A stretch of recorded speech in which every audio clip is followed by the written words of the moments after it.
This is Changemakers with Katie Gore, finding the right solutions for the affordable housing community. Thank you for joining me once again for my chat with ChangeMaker Emily Cadik, the Executive Director of the Affordable Housing Tax Credit Coalition.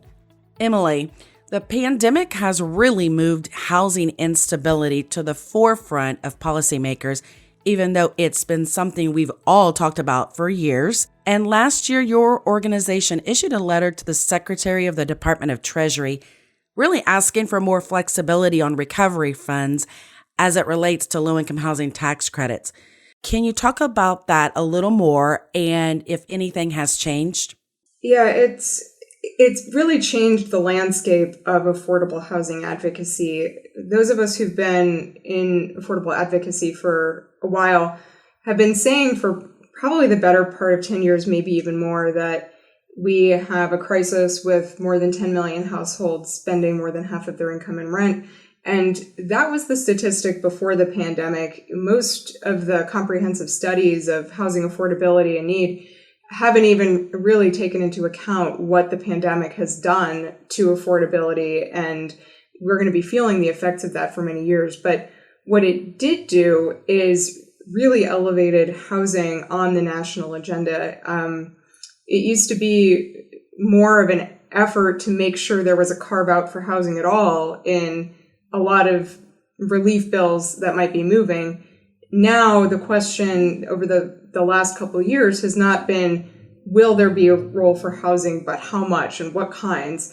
So that's really, I think, the pandemic has really opened a lot of policymakers' eyes to the fact that not only this housing crisis exists, but that housing has to be part of a solution to addressing the crisis. That said, we certainly believe there are some policy changes that can be improved upon. I mentioned some of them. That, for one, we are actually facing a cut to production in the housing credit since a temporary allocation increase we'd already gotten has now expired, which is certainly the wrong direction as we're recovering from a pandemic. We'd, of course, like to see the additional resources I mentioned, but then even some of these regulatory issues, like the one you mentioned with the Treasury Department, where we and many of our partners were encouraging Treasury to allow flexibility on these recovery funds to be used in housing credit properties. And we're continuing to encourage that since the most recently released guidance from Treasury on these funds has still not allowed for them to be used with the housing credit. And it's really leaving billions of dollars of gap financing that could be used for affordable housing on the table. So there's really a lot of different levers we can pull to make sure our affordable housing response to the pandemic is as robust as possible. And some of them are, more technical, like making improvements to how these Treasury funds can be used. And some of them are much larger scale, like increasing the housing credit allocation across the board. Do you see a day on the horizon here where, all of these major initiatives you just checked, that they're coming back to you and saying, okay, we want more? Or do you think we're going to still be having to fight at such a core basic level to get this approved?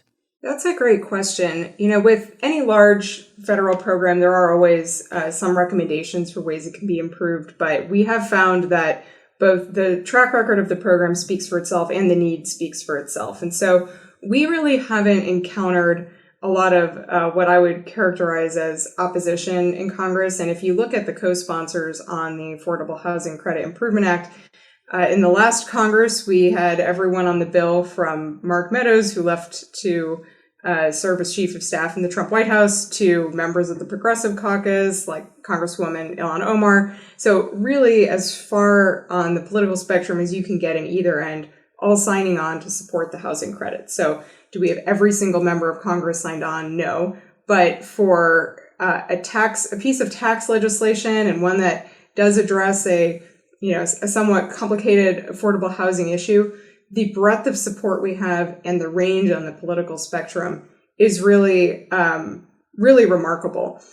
The challenge we come up against is just the general gridlock in Congress. So we were about to see the largest expansion of the housing credit ever, actually, in Build Back Better. And then, of course, Build Back Better stalled. And now We are trying to see what other legislative vehicles may come together and what the role for tax programs might be, and that's still unclear. So a lot of our efforts are really about making sure we are well positioned to have housing credit proposals included in whatever comes together, because whenever Congress agrees to a piece of legislation, it's usually not an up and down vote on one provision. It's usually a sweeping bill that includes, hundreds of provisions, dozens of tax provisions, and we need to make sure we are swept up in that swirl, which happens very quickly.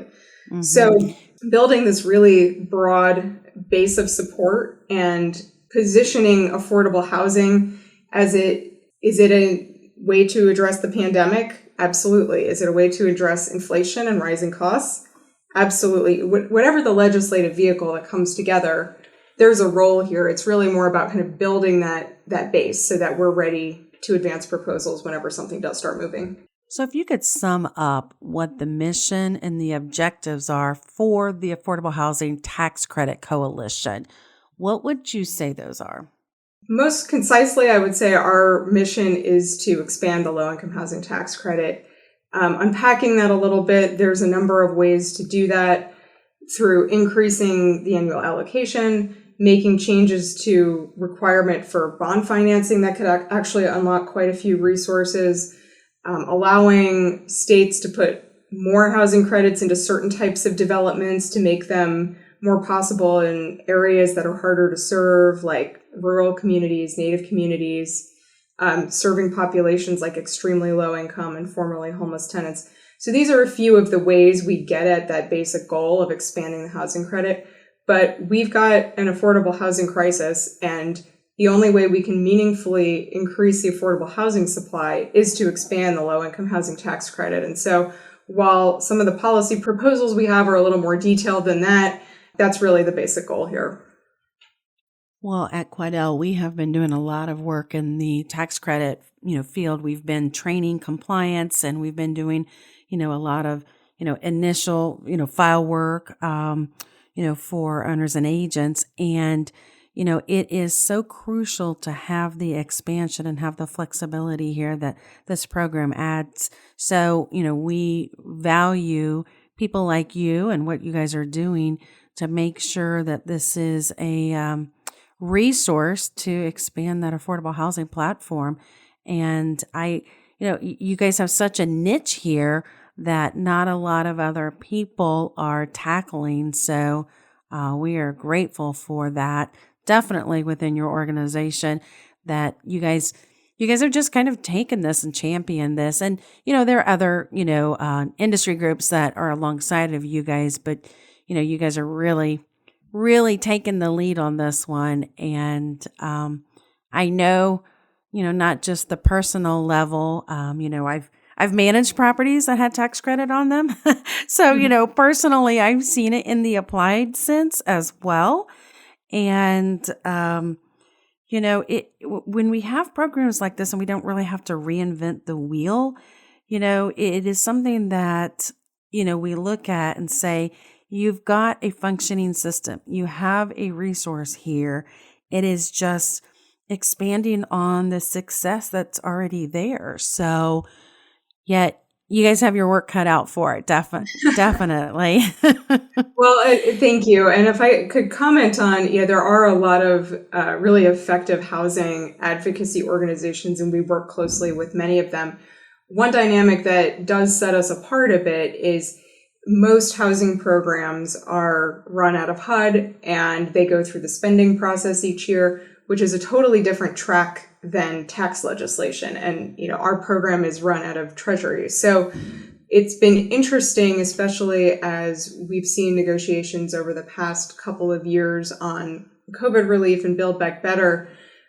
We have to constantly remind policymakers that even though when you think of housing, maybe you're thinking about HUD, that the actual main driver of affordable housing and production in the country is run out of Treasury. It's over here in a tax bill, and it's part of this legislation that covers everything from the research and development credit to the global tax regime. And so we, it's definitely a fight to make sure that affordable housing gets its attention whenever tax bills come together, and that we're also working closely with the groups that are advocating for housing on the spending side. So it's the sort of distinction that, I think for the average taxpayer, they're not necessarily focused on, which agency is controlling this program or where is the funding coming from. But from the advocacy perspective, it makes a huge difference. And so it's been a challenge, but we've managed to really educate a lot of tax experts about why the tax code is so important for affordable housing.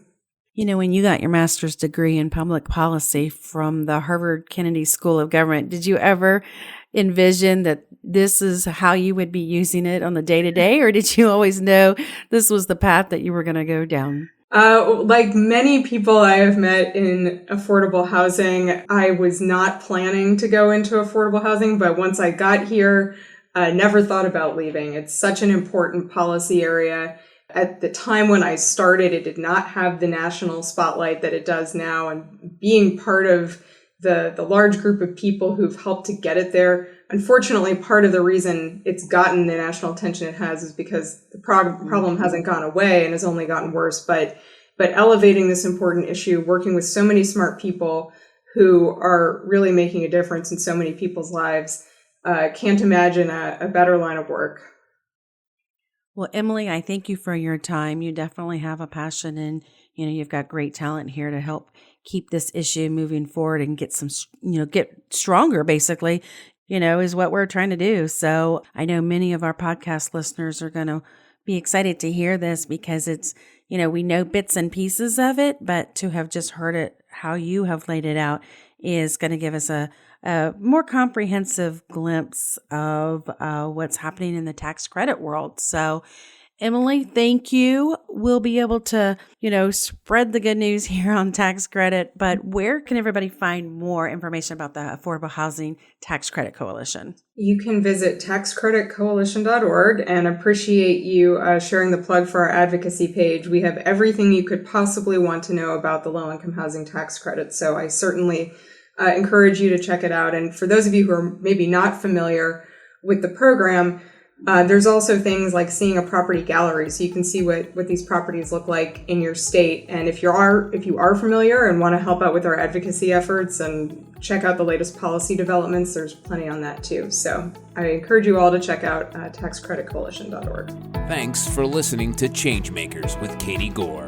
To find out more about Katie, go to quadel.com. That's QUADEL.com. This has been a production of Forbes Books Radio.